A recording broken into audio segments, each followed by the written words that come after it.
વલસાડના ઓરંગા નદી પર નિર્માણાધીન બ્રિજ પર મોટી દુર્ઘટના. નિર્માણાધીન બ્રિજના સ્ટ્રક્ચરનો કેટલો કિસ્સો તૂટતા 5 શ્રમિકોને ઈજા પહોંચી.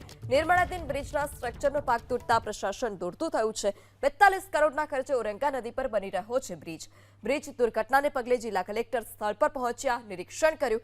ઘટના કેમ બની છે, તે પાછળ કયા કારણો જવાબદાર છે, આ તમામ અંગે તપાસ કરવા માટે આદેશ આપવામાં આવ્યો. કલેક્ટરે તપાસ સમિતિ રચી સત્વરે રિપોર્ટ આપવા માટે હુકમ કર્યો છે. ત્યારબાદ દોષિતો સામે કડક કાર્યવાહી કરવાની કલેક્ટરે બાંહેધરી આપી. હાલમાં ક્રેનની મદદથી કાટમાળ ખસેડવાની કામગીરી ચાલી રહી છે. ત્યારે ઘટના કેમ બની અને કયા કારણોસર બની છે તે અંગે તપાસ કરવા પણ આદેશ આપવામાં આવ્યો છે.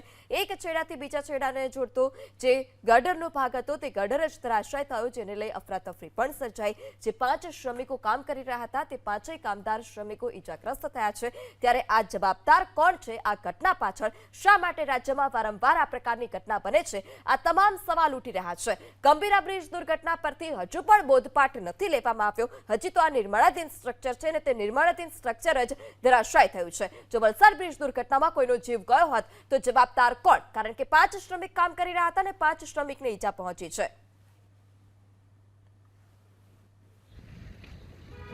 આજે સવારે આ ઘટના બની છે. 5 લોકોને ઈજા થઈ છે. આમાંથી 4 લોકો એકદમ સ્ટેબલ છે અને એક માનસ અંડર ઓબ્ઝર્વેશન છે.